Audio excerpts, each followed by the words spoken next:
Ácidos carboxílicos. A la combinación de un grupo carbonilo, que es típico de los aldehídos y cetonas, con un grupo hidroxilo, que es característico de los alcoholes, en el mismo átomo de carbono, en este, es lo que se conoce o se le conoce como un grupo carboxilo. Los compuestos que contienen este grupo carboxilo son claramente ácidos y por lo tanto se les llama ácidos carboxílicos. Es decir, que si tengo un grupo alquilo, por ejemplo, enlazado al grupo carboxilo, a este grupo, tendremos un ácido carboxílico. Estas estructuras pueden escribirse desarrolladas de esta manera o condensadas como están escritas aquí. Bien, los ácidos carboxílicos se clasifican de acuerdo al sustituyente al cual está enlazado el grupo carboxilo. Si tenemos, por ejemplo, un hidrógeno enlazado al grupo carboxilo, tendremos el ácido fórmico, que es el ácido más sencillo de todos. En cambio, si tenemos un grupo alquilo, tendremos un ácido alifático, por ejemplo, en este caso el ácido propiónico, ¿sí? En cambio, si tenemos un sustituyente como por ejemplo un grupo arilo, tendremos un ácido benzoico. Ahora, cuando tenemos ácidos alifáticos de cadena larga, ya tenemos los ácidos grasos, que serían ácidos alifáticos, digamos, de cadena larga, derivados de la hidrólisis de grasas y de aceites. Debemos saber que los ácidos carboxílicos siguen la teoría de Bronsted y Lowry, el cual dice que toda sustancia capaz de ceder un protón es considerada un ácido, mientras que una sustancia capaz de aceptar ese protón es tratada o considerada una base. Entonces, un ácido carboxílico, al ceder el protón, genera su base conjugada, que en este caso es el ion carboxilato, mientras que la base, al aceptar el protón del ácido, genera el ácido conjugado, que sería hidronio. Como podemos observar, esta reacción, el equilibrio está desplazado hacia los reactivos y no hacia los productos. ¿A qué se debe esto? Bueno, a que el ácido, el hidronio, es más fuerte que este ácido carboxílico. Al ser más fuerte, lo que permite es que la reacción se desplace hacia esa dirección. Veamos un poco de nomenclatura. Tenemos dos tipos de nomenclaturas, la nomenclatura IUPAC y la nomenclatura común.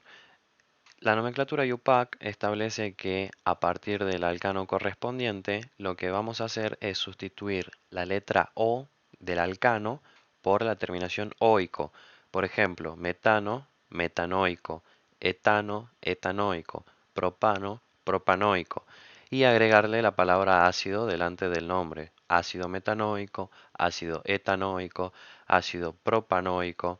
Y en el caso del nombre común, son nombres generalmente en latín o heredados que depende del origen de dicho ácido, como por ejemplo el nombre común del ácido metanoico es el ácido fórmico, que proviene de fórmica, que sería hormiga, o el ácido acético, del latín acetum, vinagre, entre otros. Y para ir cerrando un poco este repaso de nomenclatura, recordemos de que la función carboxílica siempre va a tener el número 1, va a ser la posición número 1 de nuestro ácido. Si estamos en nomenclatura IUPAC, los siguientes carbonos, según también los sustituyentes, se van a numerar con números 1, 2, 3, etcétera, mientras que si utilizamos la nomenclatura común, en lugar de números utilizaríamos letras griegas, como ser alfa, beta, gamma, etcétera, según la posición de los sustituyentes. Los ácidos insaturados se designan usando el nombre del alqueno correspondiente, con la terminación O reemplazada por oico, iniciando con la palabra ácido, y la cadena de carbonos se enumera iniciando con el carbono del grupo carboxilo, siempre el número 1. El número también tiene que incluir a este doble enlace. En el caso de los ácidos aromáticos, se nombran como derivados del ácido benzoico. Al igual que con otros compuestos aromáticos, los prefijos orto, meta y para se pueden usar para obtener las posiciones de los sustituyentes adicionales. Se usan números si existen más de dos sustituyentes en el anillo aromático. Y muchos ácidos aromáticos, como dijimos anteriormente, tienen nombres históricos que no están relacionados con su estructura, como por ejemplo el ácido salicílico o el ácido paratoluoico. Estructura de los ácidos carboxílicos. Dos grupos funcionales, al estar tan próximos y en el mismo átomo de carbono, la proximidad resultante es máxima. Esto trae como consecuencia que esta familia de compuestos presente una química particular y propia. Es evidente que el carbonilo y el hidroxilo interactúan y esto lo vamos a apreciar observando las estructuras de resonancia. Esta sería la 1, esta estructura sería la número 2 y esta estructura sería la número 3. Observemos en la estructura número 1, aquí el grupo carbonilo es un grupo que polarizamos inmediatamente porque el oxígeno, que es más electronegativo que el carbono, atrae estos electrones del enlace con el carbono formándose un dipolo, en donde el carbono ahora tiene un sexteto de electrones, 2, 4, 6, por lo tanto está deficiente. Es lo que pasa en esta estructura número 2. Tenemos una carga negativa en el oxígeno y una carga positiva en el carbono. Si lo comparamos con aldehídos y cetonas, podemos observar que hasta aquí no hay diferencia alguna. ¿Cuál es la diferencia? La diferencia reside en que en los ácidos existe la posibilidad de esta tercera estructura. Y aquí en esta tercera estructura podemos ver que el oxígeno perteneciente al grupo oxidrilo, al tener pares electrónicos no compartidos, puede compensar, aquí vemos el movimiento, puede compensar la carga positiva del carbono carboxílico, quedando ahora el oxígeno con carga positiva. Por lo tanto, aquí podemos ver, digamos, de que todos los átomos, excepto el hidrógeno, van a tener el octeto completo. Ahora, ¿por qué esta estructura 3 es tan importante?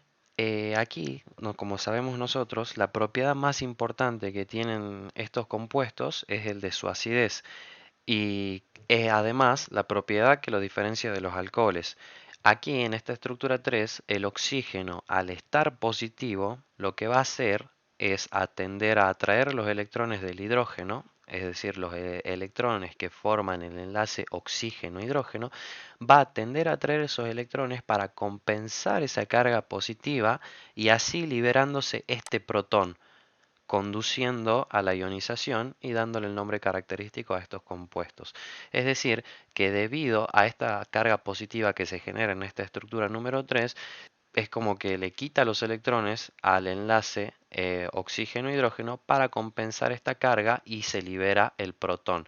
Y como dice la teoría de Bronsted y Lowry, todo ácido es aquella sustancia capaz de ceder protones. Por lo tanto, se cumple, digamos, el nombre característico de estos compuestos. Bueno, observando o analizando el híbrido de resonancia de los ácidos, aquí podemos ver de estas tres estructuras cuál sería la más estable y por qué. Sin duda algunas, la estructura 1, que no presenta cargas, es la de mayor estabilidad, por lo tanto la de mayor contribución al híbrido. Es decir, que entre estas tres, la que mayor contribuye al híbrido es esta. Por lo tanto, 1 va a ser más estable que 2 y más estable que 3. Ahora, tenemos dos estructuras cargadas, la estructura 2 y la estructura 3. Entre estas dos estructuras, la que mayor contribución al híbrido presenta es esta estructura 3, ya que todos los átomos, como podemos observar, tienen el octeto completo. Y además, agrego, digamos, una mayor separación de cargas. Si aquí podemos observar, digamos, en la estructura 2, no tenemos un octeto completo, tenemos un carbono con un sexteto de electrones. Y siempre, pero siempre, un octeto completo va a ser más estable que un octeto incompleto. Y además, con respecto a la separación de cargas, observemos que en la estructura número 3 las cargas se encuentran más alejadas que en el caso de la 2, que están más cercanas. Y según la ecuación de Coulomb, digamos, a mayor distancia entre cargas, menor es la energía necesaria. Por lo tanto, esta es más estable que esta. Es decir, que para mantener estas cargas necesito una menor energía que en el caso de esta. Bueno, aquí puse la fórmula de Coulomb para que vean de que la fuerza es inversamente proporcional a la distancia al cuadrado. O sea que pequeñas variaciones en la distancia producen disminuciones en la fuerza para mantener estas dos cargas separadas. O sea, estas dos cargas que tienden a atraerse separadas. Bueno, después de todo lo que dijimos, podemos decir entonces que la estructura 3 es más estable que la 2 y la 1 es más estable que la 2 y que la 3. Además, aquí en la estructura 3, si podemos observar, tenemos las cargas sobre heteroátomos, más precisamente sobre oxígenos, mientras que en la estructura 2 tenemos una carga positiva sobre un carbono que es algo inestable. O sea, los heteroátomos son mucho mejores soportando cargas que un carbono. Bueno, sigamos comparando o comparemos a un ácido carboxílico con un aldehído o una acetona. En el caso de los ácidos, el grupo carboxilo tiene una mayor estabilización o resonancia. Tenemos tres estructuras. Es decir, que es más estable que un grupo carbonilo. Si nos fijamos aquí, nosotros tenemos un grupo carbonilo, un oxígeno que se polariza de la misma manera que ocurre aquí, digamos, en los ácidos, nada más que no tenemos un segundo oxígeno capaz de compensar este déficit, como ocurre aquí con este oxígeno que compensa esta carga positiva.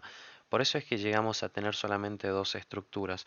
Por lo tanto, el grupo carboxilo, al tener mayor cantidad, mayor estabilización o mayor resonancia, es un grupo más estable que un grupo carbonilo, de un aldehído o una acetona. Por lo tanto, desde ya podemos decir, digamos, de que es un grupo menos reactivo. ¿Ante quién? Ante reactivos nucleofílicos que son característicos de los aldehídos y de las cetonas. O sea, nosotros aquí tenemos un carbono mucho más deficiente de electrones del cual tenemos aquí en los ácidos carboxílicos.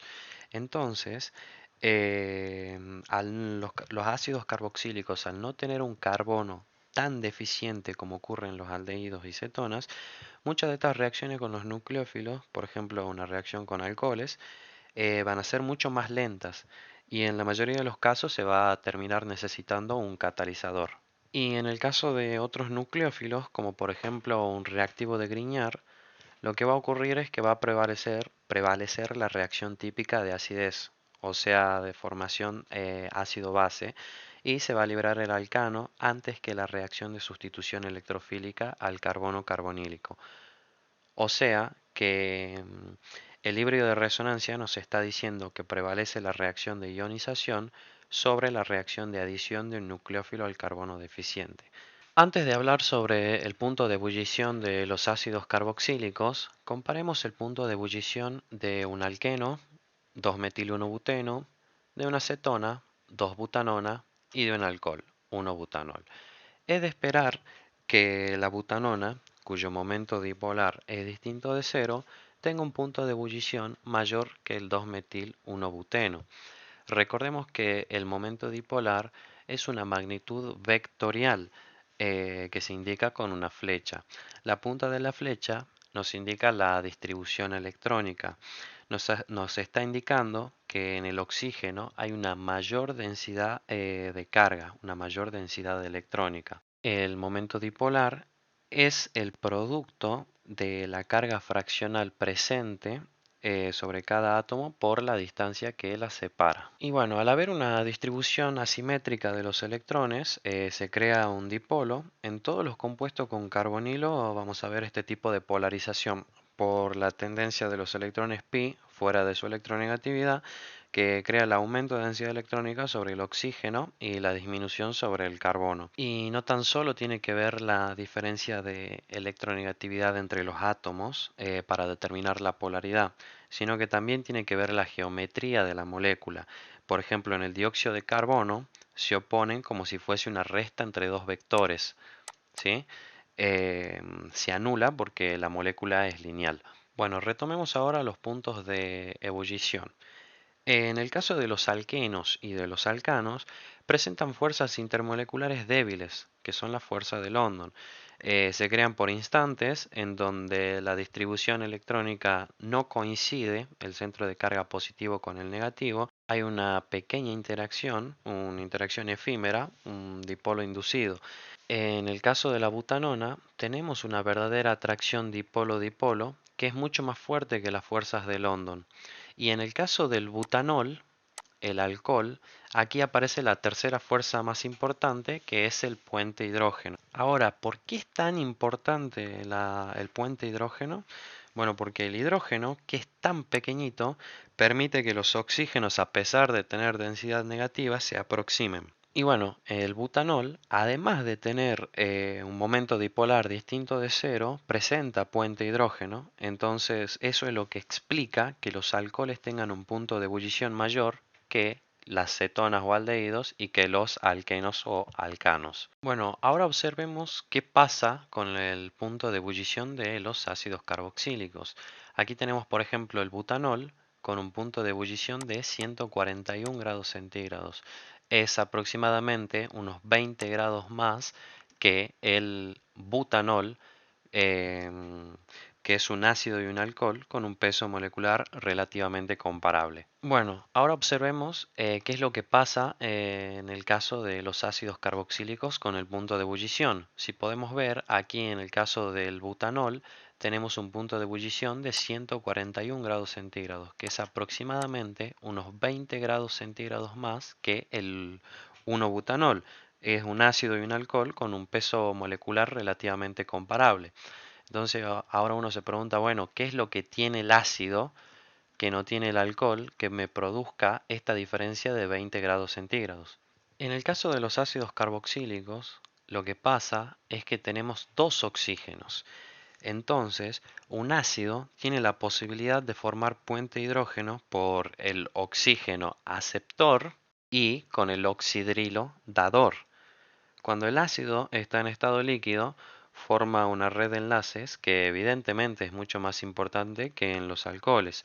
Lo que pasa en los ácidos carboxílicos es que nunca se llega a alcanzar el estado monomérico como en el estado gaseoso. ¿Por qué?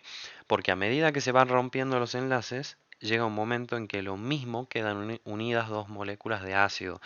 Estas uniones son a través de puente hidrógeno, como observamos aquí, formando esta estructura que es sumamente estable que se llama dímero del ácido. Esto es lo que explica que un ácido con un peso molecular relativamente comparable al de un alcohol, del 1-butanol, tenga un punto de ebullición mucho mayor. Bueno, ahora comparemos un ácido con un alcohol. ¿Quién es más ácido? ¿Quién es más estable? ¿Y por qué? Observemos que el alcohol, al reaccionar con el agua, obtenemos la base conjugada del alcohol, que es el alcóxido, mientras que el ácido, al reaccionar con el agua, nos da la base conjugada, que es el carboxilato. Recordemos que el pKa es un parámetro de acidez que era igual a menos logaritmo de la Ka, es decir, que son inversamente proporcionales. Y a menor pKa, mayor es la acidez, y a mayor pKa, menor es la acidez. Por lo tanto, ya de entrada podemos saber, según valores experimentales, que un ácido va a ser más ácido que un alcohol.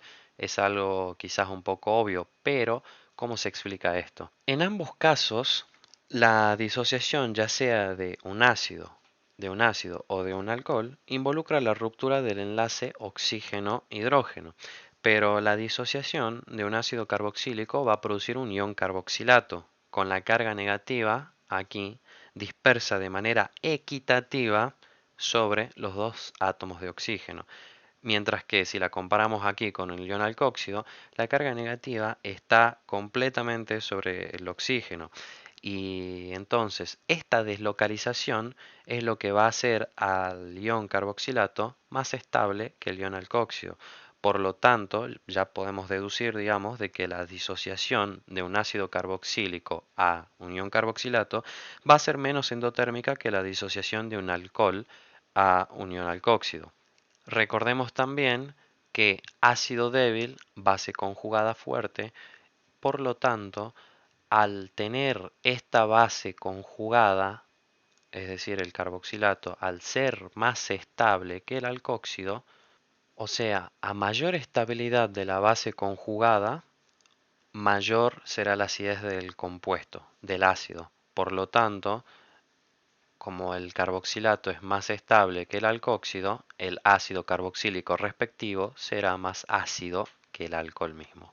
Para que se entienda mejor, quizás una analogía sería decir que, por ejemplo, este oxígeno está soportando un fierro caliente solo en sus manos, mientras que aquí se lo va pasando, se lo van alternando entre dos oxígenos. Por lo tanto, es obvio que esta base conjugada, al distribuírselo, en este caso sería la carga negativa, al repartírsela equitativamente entre dos estructuras, es mucho más estable que teniendo la carga negativa solamente en un oxígeno. Bueno, síntesis de ácidos carboxílicos. Uno de los métodos para obtener ácidos es a partir de alcoholes primarios. Los alcoholes y aldehídos primarios se oxidan de manera común a ácidos por medio del ácido crómico, formado a partir del dicromato de sodio o dicromato de potasio y ácido sulfúrico. Podemos ver cómo a partir de un alcohol primario pasamos por un intermediario de aldehído.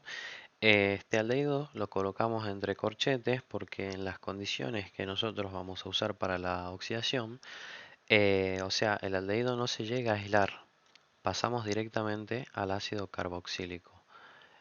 Podemos ver aquí cómo permanece de igual longitud la cadena, siendo el carbono al que está unido el oxidrilo el que se va a convertir en el carbono carboxílico. También podemos usar otro oxidante como ser el permanganato de potasio, que se lo usa en hidróxido de sodio diluido o en agua.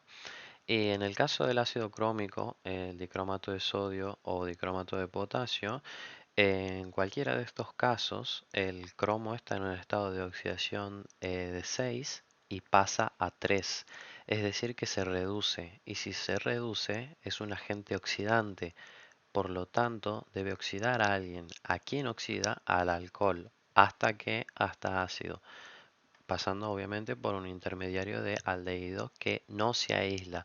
Si deseamos aislar el aldehído, debemos trabajar con otro reactivo como ser el PCC, que es el piridín clorocromato. Y este piridín clorocromato se usaba en diclorometano, que es un solvente orgánico exento totalmente de agua, porque si es que llegase a haber agua, se formaría el gel diol característico que se oxida mucho más rápido que el mismo alcohol.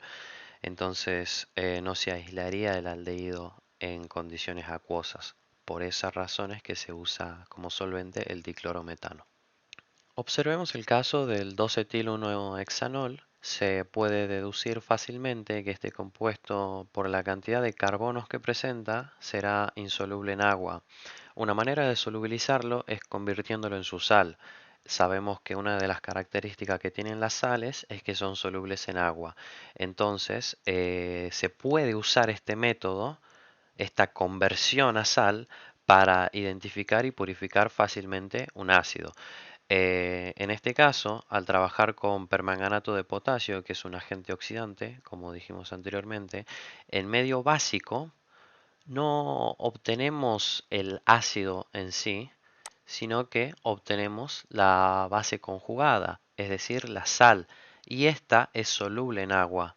Por lo tanto, podríamos purificarlo a este compuesto muy fácilmente, porque como bien sabemos, las reacciones en química orgánica jamás son al 100%, pueden haber quedado restos de este alcohol quizás, o dióxido de manganeso formado, por lo tanto, al convertirlo en su sal, lo podemos traspasar o pasar a un medio acuoso en el cual es soluble, dejando atrás todas las impurezas que quedarían en el solvente orgánico. Otro método de obtención de ácidos es a partir de oxidación de alquilbenceno. Los alquilbenceno pueden oxidarse hasta ácidos benzoicos. Los grupos alquilo deben tener al menos un hidrógeno en el carbono alfa, es decir, en el carbono que está adyacente al anillo. Se pueden emplear, por ejemplo, metilbenceno, etilbenceno, propilbenceno.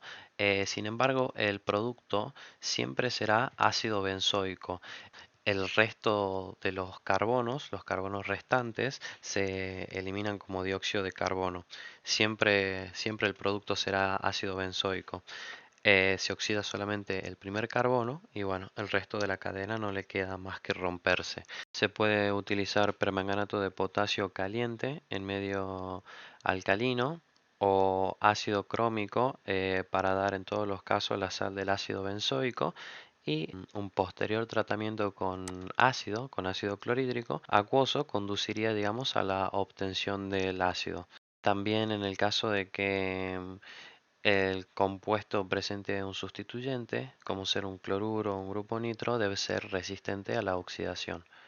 Observemos en el caso del benceno a un alcano aislado que no hay reacción, solamente cuando están unidos ocurre, y esto se debe a que el benceno y el alcano son inertes a agentes oxidantes como ser el permanganato de potasio o el dicromato de sodio.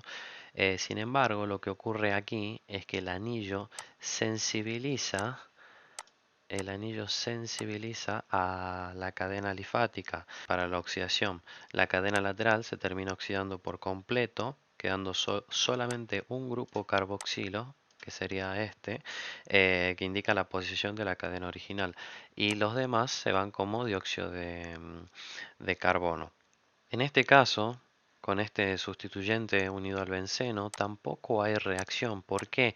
Porque como dijimos anteriormente, tiene que el carbono alfa, es decir, el que está adyacente al anillo bencénico, tiene que tener hidrógenos alfa. Y al estar sustituido totalmente, no lo presenta, por lo tanto no hay reacción. Aquí, como vemos aquí abajo, el oxidante ataca a este carbono. Entonces, si no presenta estos hidrógenos, como en este caso, tampoco habrá reacción. Esto es fundamental.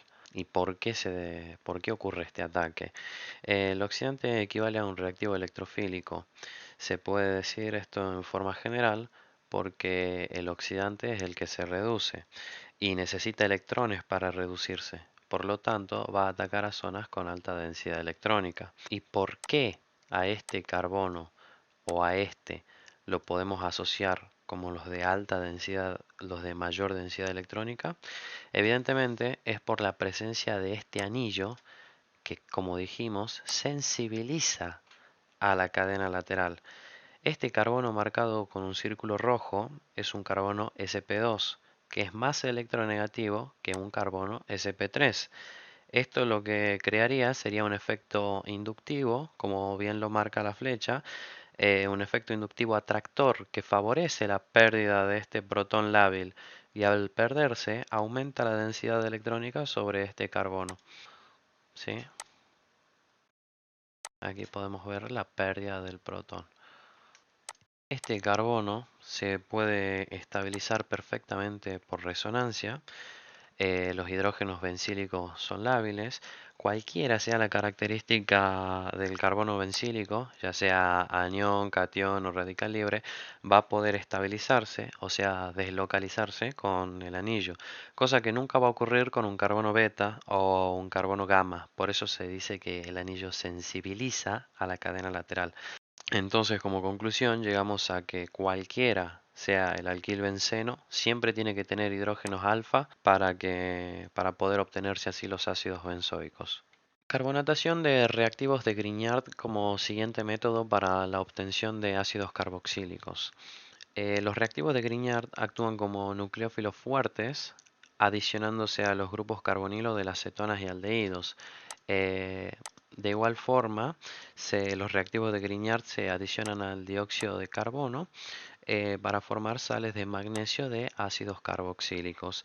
La adición de un ácido diluido posteriormente, digamos, lo que hace es protonar estas sales de magnesio para formar los ácidos carboxílicos.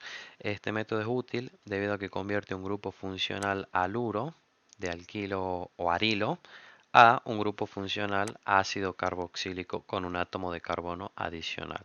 Es decir, que si nosotros hipotéticamente queremos llegar a un ácido con X cantidad de carbono, debemos partir de un reactivo, de un haluro de alquilo que tenga siempre un carbono menos. ¿Por qué? Porque al adicionarse el dióxido de carbono, pasa a tener siempre un carbono más. Primero se forma el haluro de alquilo, que básicamente es un halógeno unido a un alcano. Después se forma el reactivo organometálico al reaccionar con magnesio en éter, reacciona con el dióxido de carbono obteniéndose la correspondiente sal y después por un tratamiento con agua o con un ácido mineral diluido o acuoso se obtiene el correspondiente ácido. Esta reacción de un halogenuro de alquilo con magnesio en éter para dar el compuesto organometálico es una reacción vigorosa, exotérmica. Esta unión de carbono-metal es una unión covalente muy polar. El carbono atrae los electrones del magnesio electropositivo, por lo que el reactivo actúa como un dador, se puede decir, de un carbanión. Lo podemos denominar como un donador de carbanión al reactivo de Grignard o a los reactivos del tipo organomagnesiano o organolítico, eh, debido al carácter positivo del metal, que crea un enlace covalente polar en donde el porcentaje de carácter iónico va a depender de la diferencia de electronegatividad entre el carbono y el metal. Y bueno, en el caso de usar litio, o sea, un reactivo organolítico, utilizamos dos moles. Uno se intercambia, se sustituye por el bromo y el otro reacciona con el bromo.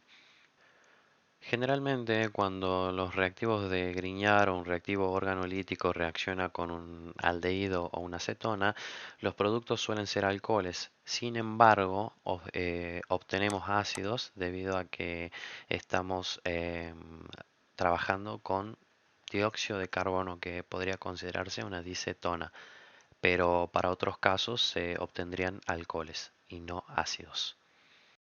Bueno, acá tenemos más reacciones donde básicamente lo que ocurre es lo mismo. Primero se forma la sal y posteriormente por una acidificación se forma el ácido. Este método presenta limitaciones. ¿Cuáles son las limitaciones de este método? Es que no puede haber en la molécula restos de oxidrilo, por ejemplo, o un grupo amino, o cualquier grupo que sea capaz de descomponer al reactivo de Grignard para dar el alcano.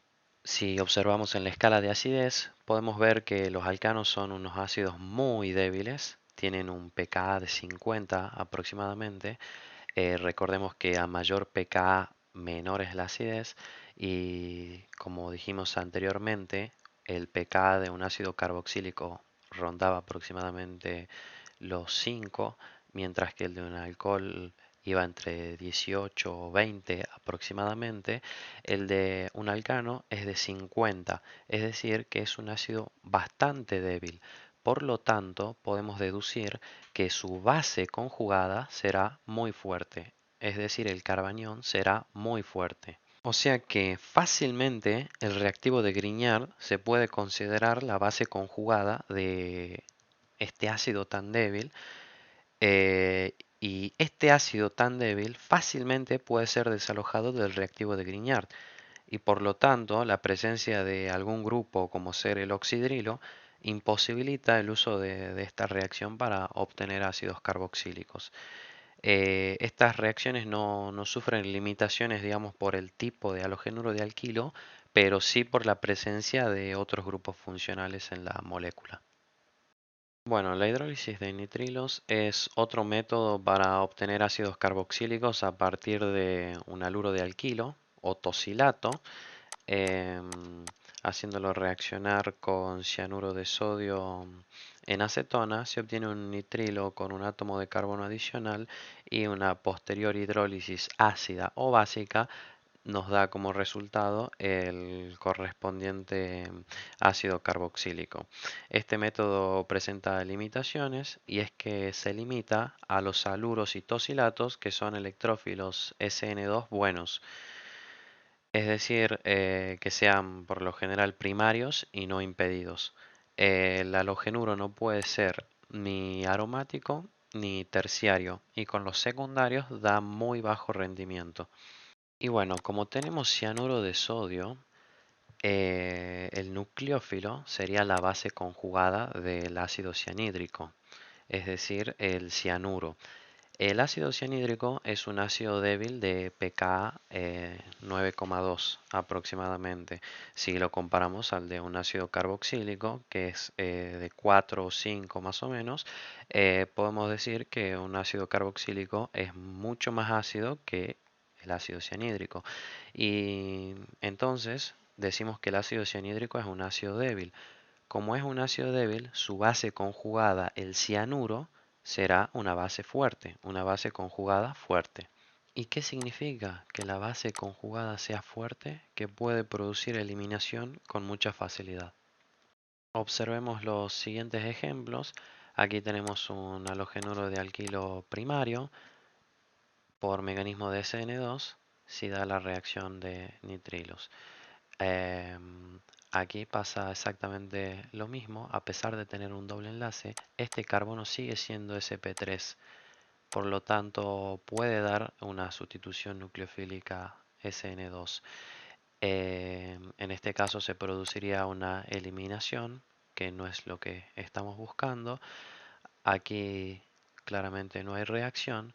Y en el caso de este carbono tampoco habrá reacción porque ya no es un carbono sp3.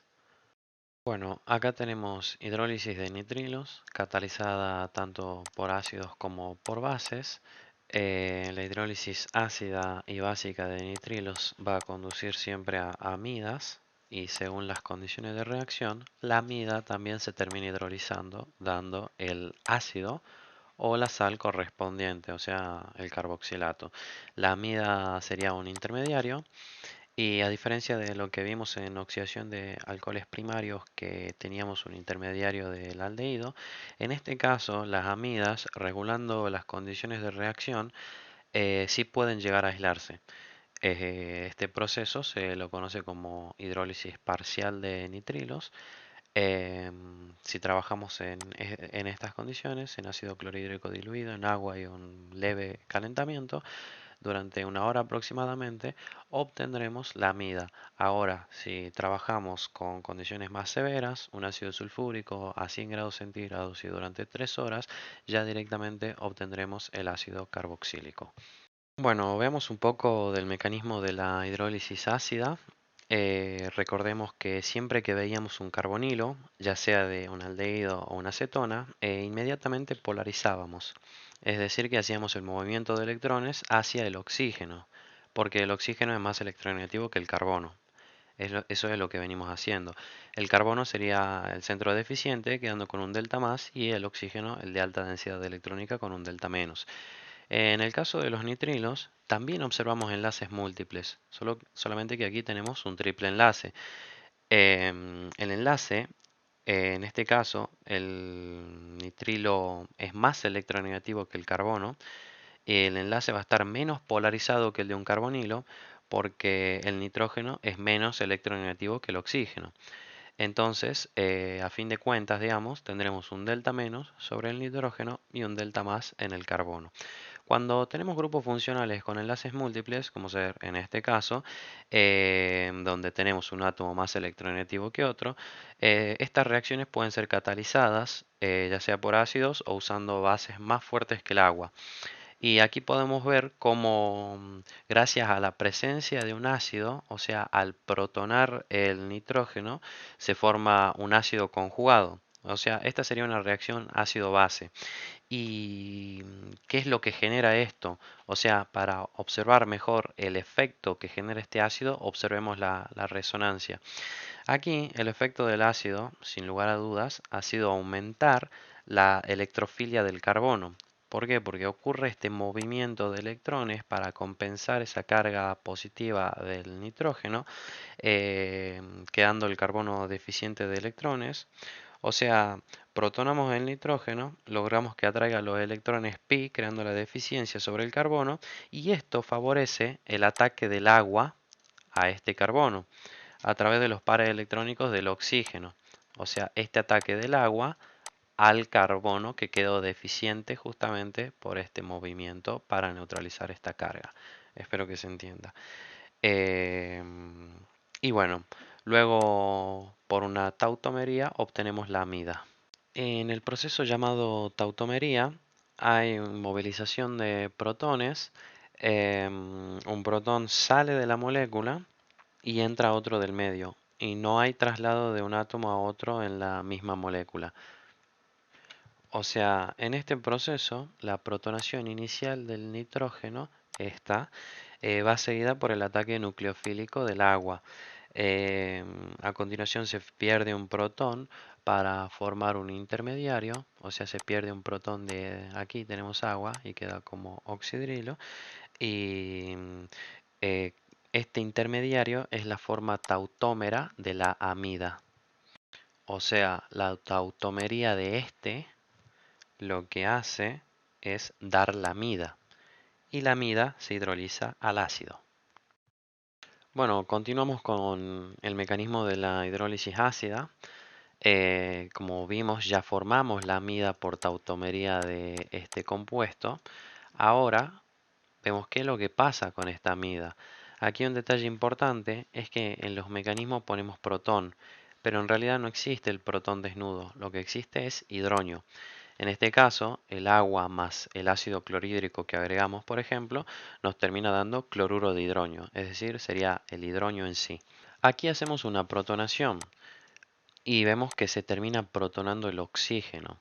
Ahora uno se puede preguntar, y bueno, ¿por qué se protona el oxígeno y no el nitrógeno de la amida? O sea, ¿por qué ocurre la protonación aquí y no aquí? Esto lo veremos enseguida. Ahora observemos cómo gracias a la protonación que ocurre en el oxígeno, ocurre la polarización para neutralizar esta carga positiva causada por este hidrógeno. Entonces se queda el carbono deficiente de electrones, por lo que va a ocurrir el ataque del agua produciéndose una adición. Pasamos de tener un carbono sp2 a tener un carbono sp3. Posteriormente a una eliminación obtenemos el ácido. O sea que el mecanismo consiste en una adición y en una posterior eliminación, una sustitución cualquiera. Y esta adición y eliminación es característica de todos los derivados de ácidos. Bueno, como bien dijimos, en la amida tenemos pares electrónicos tanto sobre el oxígeno como sobre el nitrógeno. Entonces, ¿por qué ocurre la protonación sobre el oxígeno y no sobre el nitrógeno? Esta respuesta nos la da la resonancia. Observemos primero si la protonación ocurre sobre el oxígeno. Tenemos esta posibilidad, es decir, que va a haber una estabilización. Aquí se neutraliza esta carga positiva. En la segunda forma canónica tenemos un carbono deficiente de electrones con un sexteto de electrones totalmente inestable. Y en la tercera estructura tenemos una carga positiva sobre el nitrógeno. Ahora, si observamos la contribución de cada estructura, de cada forma canónica en la resonancia, evidentemente la estructura 2 va a ser la de menor contribución, justamente por este carbono con un sexteto de electrones. Eh, Sin embargo, tenemos una dispersión de la carga positiva sobre el sistema. ¿Por qué? Porque no tan solo la soporta el oxígeno, No tan solo la soporta este oxígeno, sino que también la soporta el nitrógeno. Eh, Son dos heteroátomos y a mayor dispersión de carga, mayor estabilidad del sistema. Todo esto es debido o gracias a la protonación que ocurre sobre el oxígeno. Ahora veamos qué hubiese pasado si dicha protonación ocurría en el nitrógeno. Bueno, aquí de entrada tenemos solamente dos estructuras, o sea que si la protonación fuese sobre el nitrógeno, tendríamos un híbrido mucho menos estable comparado con el híbrido resultante de la protonación del oxígeno, con este. Además de que son solamente dos estructuras, podemos observar que aquí en esta estructura número 2 tenemos tres cargas y una se encuentra sobre el carbono, el cual es tremendamente malo soportando cargas, y además tiene adyacente una carga positiva sobre el nitrógeno y otra sobre el oxígeno, es decir que esto es totalmente inestable. Ahora observemos qué es lo que pasa en el caso de una hidrólisis básica. Aquí en la hidrólisis básica estamos ante un nucleófilo más potente que el agua, el oxidrilo. Entonces directamente puede atacar al carbono deficiente. Es decir, que no hace falta que lo protone al nitrógeno como para aumentar la deficiencia del carbono para que lo ataque el agua como era en el caso pasado, sino que aquí el oxidrilo este ya directamente lo ataca al carbono. Se trata de una reacción de adición.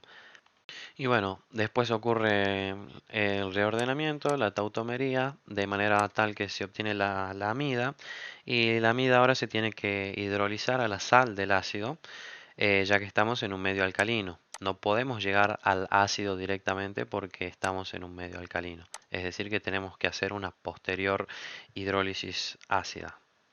Así que bueno, el ataque directo del hidróxido conduce al anión tautómero de la amida, este.